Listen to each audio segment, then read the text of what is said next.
बिस्मिल्लाहिर्रहमानिर्रहीम। अस्सलाम वालेकुम नाज़रीन। दुनिया भर की जो सियासत है उसका मरकज इस वक्त तीन चार चीजें हैं: Donald Trump, Narendra Modi, Putin और नेतन्याहू। चीजें नहीं, आप इंसान कह लें। तो ये लोग जो हैं ये दुनिया भर की पूरी सियासत का इस वक्त महवर हैं, और प्यूटिन जो है इनमें सबसे ज्यादा जो है वो तवज्जो का मरकज है। प्यूटिन को बुलाया ट्रंप ने कि आप आए हमारे साथ मुज़ाकरात करें, हम आपके साथ कुछ लोग कुछ दो का मामला जो है वो बनाते हैं और सीज फायर का मुआहदा करते हैं। लेकिन याद रहे, मुआहदा करने के लिए आपको क्या चाहिए होता है? आपको चाहिए होता है कि कुछ दुश्मन के, फॉर एग्जाम्पल आप देखते हैं कोई जो दहशतगर्द होते हैं ना, वो क्या करते हैं, वो कुछ बच्चे गवाह कर लेते हैं या कुछ लोगों को गवाह कर लेते हैं और वो हुकूमत को कह रहे होते हैं कि आपकी ये चीजें हमारे पास हैं, ये ले लो, हमें इसके बदले में कुछ दो। मतलब एक मिसाल दे रहा हूं आपको।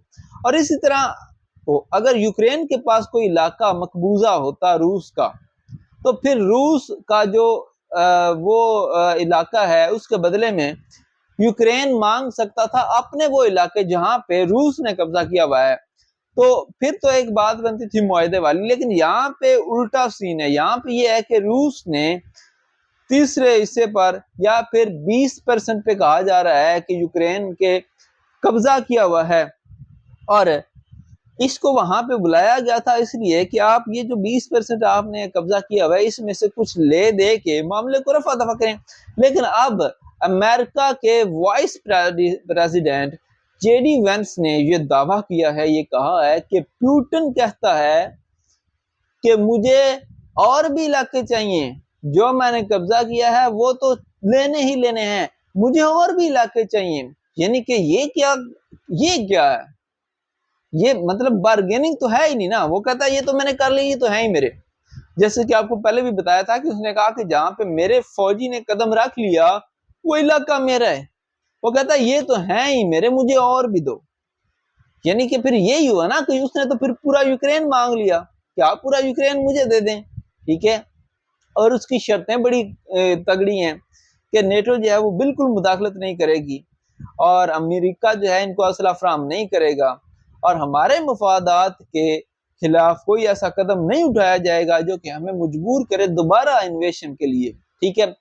तो यानी कि प्यूटिन ने पूरा यूक्रेन मांग लिया है जंग बंदी के लिए, और उसने कहा कि अगर यूरोप ने कोई यहाँ पे बदमाशी की तो हम यूरोप को भी उड़ाएंगे, ठीक है। और फिर मोदी के साथ मिलकर प्यूटिन ने अब डॉलर को तबाह करने का भी मंसूबा बना लिया, ठीक है।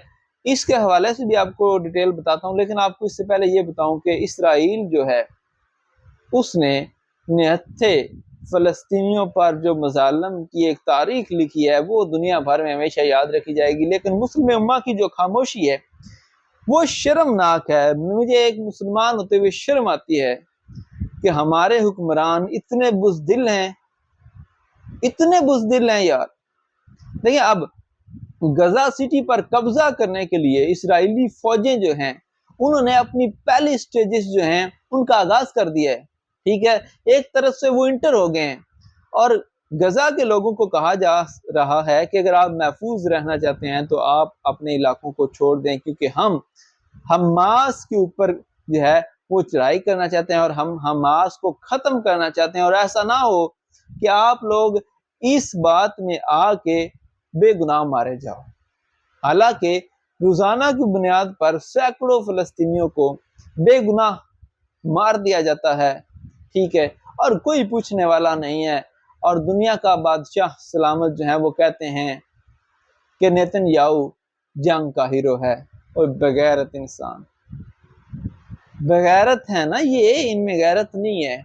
और लेकिन देखें उन पे क्या हम कह सकते हैं, उन्हें हम क्या कह सकते हैं जब हमारे अपने मुस्लिम उम्मा के जो लीडर हैं वो इतने बुज़दिल हैं, तो बाकियों से क्या शिकवा किया जा सकता है। अब उन्होंने जनाब 60,000 रिजर्व फौजियों को भी तलब कर लिया है कि आप आए, हम गजा की जो सिटी है उसको मुकम्मल तौर पर कब्जे में लेने जा रहे हैं, और अब हम पूरी दुनिया को चैलेंज करने जा रहे हैं। देखिए, पूरा यूरोप इस पे कंडेम कर रहा है, इसमें عرب ممالک کچھ ایسے ہیں جنہوں نے تھوڑا بہت کنڈیم کیا لیکن کھل کے نہیں کیا. پاکستان ہمیشہ سے کنڈیم ہی کرتا آ رہا ہے اور تو کچھ خیر. اور اس حوالے سے جو ہے بہت ہی افسوسناک اور شرمناک خبریں ہیں ہمارے لیے. ٹھیک ہے.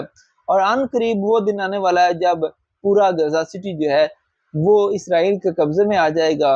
امریکہ اس کے ساتھ مل کر خوشیاں منا رہا ہوگا اور عرب ممالک جو ہیں وہ اپنی باری کا انتظار کر رہے ہوں گے کہ آئندہ کس کی باری ہے. ٹھیک ہے.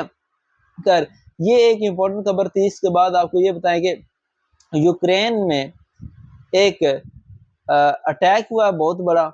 رشین جو ہیکرز ہیں انہوں نے اٹیک کیا اور نیٹو اور دیگر ممالک کے جو خفیہ دستاویزات ہیں اور جو اسلحہ پہنچانے والے لوگ ہیں اور جو ان کے فوجی ہیڈ کوارٹرز ہیں وہاں کی بہت ساری ایسی خفیہ معلومات ہیں وہ اب روس کے پاس پہنچ چکی ہیں جن کا ایک جو ہے بہت اچھا استعمال بھی کیا جا سکتا ہے اور جو کہ آئندہ آنے والے دنوں میں تلخا مچانے کے لیے کافی ہوں گی یوکرین اور روس کی جنگ کے حوالے سے. اور اب دیکھیں روس اور انڈیا نے مل کر یہ فیصلہ کیا ہے کہ $100 ارب کی سالانہ ٹریڈ کی جائے گی انڈیا اور رشیا کے درمیان.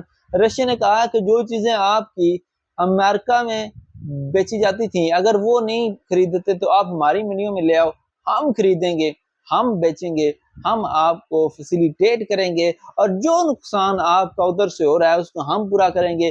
ہم آپ کو سستے ہتھیار دیں گے, ہم آپ کو سستا تیل دیں گے, ہم آپ کے ساتھ ایسی تجارت کریں گے جس میں آپ کو امریکہ کے مقابلے میں زیادہ فائدہ ہوگا. لیکن یہ سب کچھ ہوگا, اس سے سب سے بڑی جو چیز ہے وہ کیا ہوگی, وہ یہ ہوگی کہ کرنسی جو ہے وہ ڈالر یوز نہیں ہوگی. کرنسی ہماری اپنی یوز ہوگی, چاہے وہ روپیہ یوز ہو یا وہ روبیل یوز ہو, یا رشین کرنسی کو استعمال کریں گے یا پھر انڈین روپیز کو استعمال کیا جائے گا. اور اس طرح سے ہم ڈالر کا بائیکاٹ کریں گے. تو ڈالر دیکھیں روس اور انڈیا بظاہر بہت بڑی دو طاقتیں ہیں اور آبادی کے لحاظ سے اگر دیکھا جائے تو ان کی آبادی بھی بہت زیادہ ہے. تو اگر اتنا بڑی دو معیشتیں جو ہیں وہ ڈالر کا بائیکاٹ کرتے ہیں تو ڈیفینیٹلی ایک بڑا جھٹکا لگے گا ڈالر کو. اور اگر یہ دونوں مل کے برکس میں جو ہے ایک نئی کرنسی لانچ کر دیتے ہیں جس میں چائنا, روس, انڈیا اور برازیل شامل ہوتے ہیں, جیسا کہ پہلے سے ایک پرپوزل موجود ہے جس کو انڈیا آن پیپر ڈینائی کرتا ہے, تو پھر ڈالر کی تباہی کا ایک ایسا سفر شروع ہوگا جو کہ ڈالر کے خاتمے تک جا کے جو ہے وہ اختتام پذیر ہوگا. اس حوالے سے مزید ڈیٹیل جاننے کے لیے آپ ہمارے چینل کو وزٹ کرتے رہیں, سبسکرائب کر لیں, ویڈیو کو لائک اور شیئر کریں اور کمنٹ سیکشن میں اپنی رائے کا اظہار ضرور کیجیے گا. فی الحال خدا حافظ, اللہ نگہبان.